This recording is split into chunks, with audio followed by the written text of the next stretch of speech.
Howdy, Aggies. Welcome into another edition of Take 5, sitting down with number 22, Texas A&M running back Emmitt Smith. And topic one, EJ, there's Dallas Cowboys doc on Netflix going on right now. And obviously a familiar face, getting a lot of FaceTime. But you actually make a cameo as a baby. As a child. Yeah. Yeah. So have you seen the doc yet? Have you given any time to that? Or? Yeah, I've seen some bits and pieces of it. I've seen a couple episodes with my teammates and stuff like that. Perfectly. And then obviously, your dad being the NFL's all-time leading rusher. What do you think the best advice he has given you as a player and as a man have been, throughout your years? Some of the best. There's a lot that he's taught me. As a player, I would say he always talks about how to not let the body control the mind, but let the mind control the body. Okay.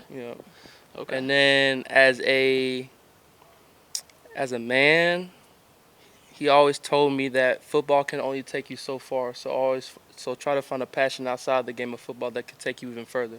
Well, obviously interested to hear a little bit more about that a little bit later on in this Q&A. And then obviously he's got to be one of the best people to learn from, especially in the path you've chosen. But definitely. It brings me to my second topic. You're not the first Aggie in the family. Obviously, your sister Reagan played soccer here. So what were your first memories of Texas A&M, and what was it like watching her play for the Maroon and White?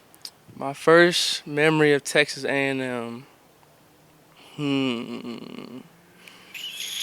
I'll go back actually to when Texas A&M actually offered me for the first time. So I was in high school. I was in the locker room, and I got the text that A&M wants you. Here's the offer. And I hit up my sister. She was the first person I actually told. That's awesome. And so, leading from there, obviously another memory of mine actually being on campus was actually in Kyle Field. And just being able to see the atmosphere, seeing the culture, seeing how passionate people are about this game and about, the football team, was amazing to see. What do you remember about her playing career here? And is it kind of interesting that kind of the roles are reversed now, that she's watching you and Aggie Maroon? Yeah, it was hard because obviously she plays soccer, so she plays in the fall as well too. So I was always playing my games when she was playing her games, and so there was a lot of times when I couldn't see her play, and but at the same time, just seeing her in that uniform and seeing how proud she is of being an Aggie, always, did something, for me, to see how powerful, this school is. So. Is there like a fun sibling rivalry between you and y'all's other siblings about who the best athlete in the family is? I wouldn't say so because they already know who the best athlete in the family is. Okay. So. Yeah, definitely the one I'm sitting next to for sure.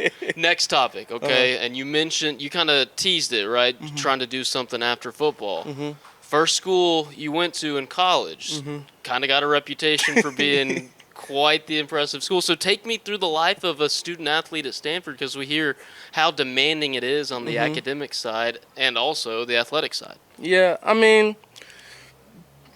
I would say that the resources over there at Stanford were helpful in terms of that process. Obviously, for me, I wasn't taking a hard major compared to some of the STEM courses that are there.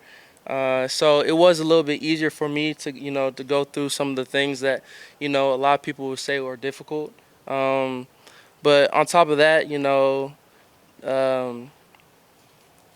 like I said again with the resources over there and stuff like that, the professors were always helpful when it came to it.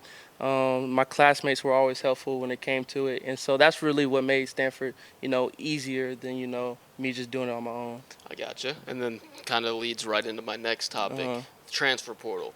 We hear a lot about the Wild West, people in the media and fans, stuff like that. But what was the transfer portal process like for you? And then obviously that bleeds into the next question of what drew you back to the Lone Star State and Texas A&M? Honestly, it was an easy process for me. I really knew what school I really wanted to go to. When I found out that Coach Elko was actually coming back to A&M, it really sparked my attention, and I knew that this would be a great place for me to come to, just because of his background. Obviously, Coach Elko, he knew who I was because he was here when I was getting recruited by A&M at the time, and so just again, I actually hit him up on Twitter. He was like, "Yeah, I know who you are, bro. Like, I was here when you got recruited," and so that made the conversation easy. Yeah. And so when I came back on campus, I really, like I said, I've been here before because of Reagan and stuff like that. And so once I just saw the coaching staff, talked to Coach Troop, talked to Coach Elko, I knew this was the place I was going to come to. So the recruiting process to get you back to Texas A&M began because you tweeted at Mike? Well, I DM'd him. It's not like It's not like I just sent out a post. Sweet. Oh yeah, no. Okay. Oh, I didn't do that. I got you. Twitter's a helpful tool Yeah. every now and then. Yeah. All right, last topic for you, Jay, before we get you out of here. Obviously, the life of a student athlete's pretty packed with school and athletics. But when you have your free time, what hobbies, interests are currently occupying that time you've got? Honestly, I've taken an interest in reading recently. I like to read books about entrepreneurship, business, stuff of that nature. And on top of that, I'm really interested in artificial intelligence. So I've been trying to seek knowledge on that, doing more research on that and stuff like that. So. Wow. Okay, let's begin with the entrepreneurial stuff, the business stuff. Is that something you're looking to pursue after your football career and your football days are done? I feel like I'm going to do it at the same time and even after. So, with that, obviously right now I'm in the real estate program here, master's of real estate program here, and so just continue to seek knowledge and see where I really want to see my career going outside of football. It's something I'm trying to do. What kind of businesses do you have your eye on, or is it all an AI kind of thing?